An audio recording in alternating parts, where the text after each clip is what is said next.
First of all, before I start with a statement about the game, the Illini Nation lost one of our beloved family members yesterday, in Robert Archibald at 39 years old. And I would, it's a sad day when something like that happens, and I want everybody to know that he's a part of our thoughts and prayers along with his family, and we're grieving with them. So, hard-fought game. That was a battle.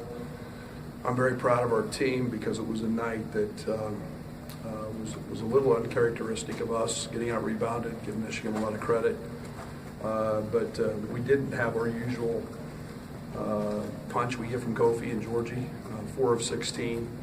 They did, I guess, get 9 rebounds, but Kofi's been getting that in a half. So give Michigan a lot of credit for that. Trent in foul trouble.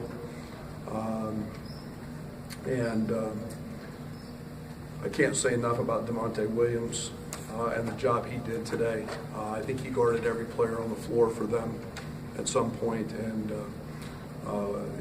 his value doesn't show in the stat sheet, but it sure does to winning basketball. We were fortunate. They missed some free throws, gave us an opportunity, and then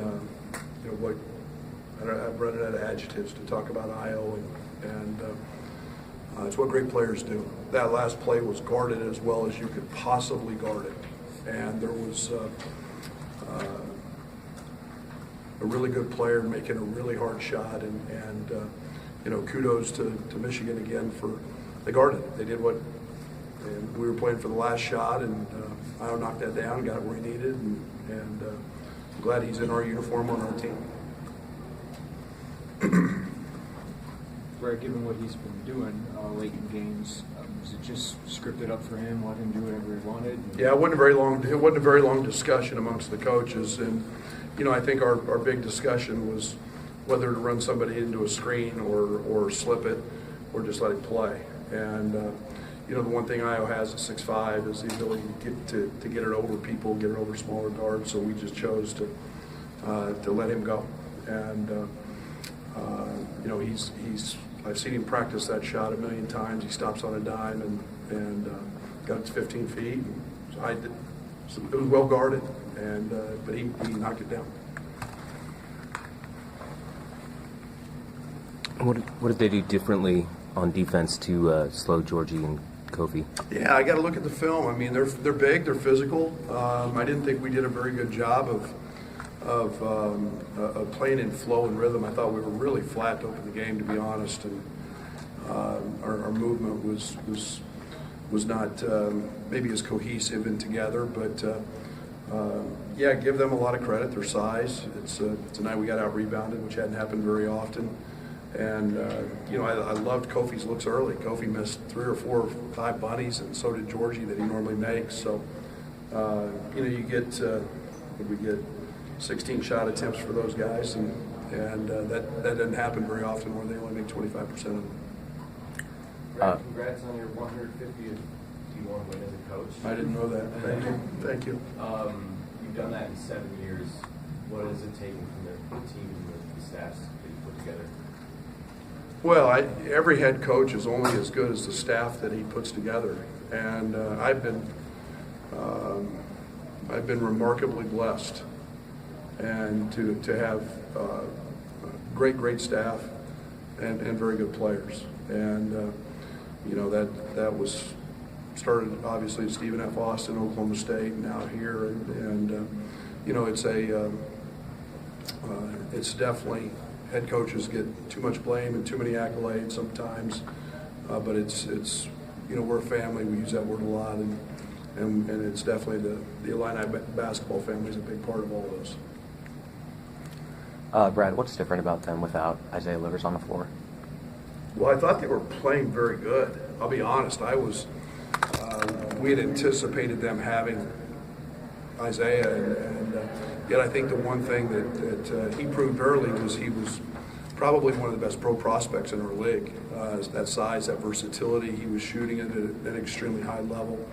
And I thought Juwan had done an incredible job of kind of piecemealing it together without him, and they're playing together and playing big, and with Davis stepping into some situations. So, but they lose a very, very talented player, and obviously one of the most talented guys in the league. So it's very difficult at the highest levels to be out any length of time and just jump right back in. And I hope he's okay. I hope it's not an aggravated injury, and you know, he's one of the key components and really high level basketball players in our league, and he's one of them. Brady, you got Michael Beasley, Coach Jim, Juwan Evans, players of that guard. What does a player playing at the level Io is do to your team? How does it impact the dynamic of your team, what your team's capable of? Yeah, and I think you're fortunate when you get to coach guys that have that knack, that ability, and that desire. Nobody works as hard as Io at his game, but it elevates everybody. And you know, in his last game, he has 11 assists. He has that innate ability to do whatever it takes. You know, I think he has 7 rebounds tonight. He's becoming that complete two-way player. He's not just doing it. I mean, we had a stretch in the first half or in the second half, excuse me, we put him on with Trinket and foul trouble. We put him on Simpson. So he's doing it both ways. But those guys are so valuable. They have the ability to make tough shots. They're not afraid to take the shot, and everybody can follow along with that swagger and confidence that those guys have. Lester, follow up there. That ability to have the clock in the mind, it seemed like he hit it with 0.5 seconds left. I mean, how long have you kind of seen that as a part of his game, just kind of being able to do that in those moments? I mean, you know, we've had so many of those games in his 2 years that whether it was Michigan State last year, whether it was Ohio State, I mean, you go right on down the list, and it's you're shocked when he doesn't. And it's just it's a God-given ability, and Io has that. He's got a sense about him, and I wish I could pinpoint it. The great ones have that. Maybe some others don't, but he sure has it, and he's got that ability to just know. And we said go with 6 and make sure you get it off. And 0.5, he got it off. Got time for 2 more here for Coach. Last time you guys played, you talked about forcing Michigan into sort of the 2-man game with the senior SC. Was that sort of the game plan again? They didn't have an assist for the second half, I don't think. Those guys were leading scorers. Well, you want me to give out my scouting report? But yeah. So you have what I think he's the leading assist guy in the country, and they have 5 assists as a team, none in the first half. And this is a 3-point shooting team, or a team that shoots a lot of threes, and especially at home and especially in transition. Our goal was to hold them under 6. And that meant he was going to score some baskets because he's a really, really good player. We knew Teskey was going to score some baskets.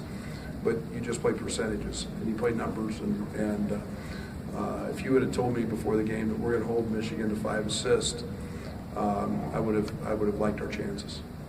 Last one here, Scott. What does having solo first place in the Big Ten maybe mean at this point? Jeez, I don't know. I guess it means the journey comes in our locker room and after the game, and maybe the networks talk about us as a top 20. I don't know. We got 11 more to go. I mean, I don't even think like that. I'm thinking about enjoying this one for a minute and figuring out who's next on our schedule. We got 11 more to go. We're not even halfway through yet. Okay, thanks. It's probably a bad answer, Scott, but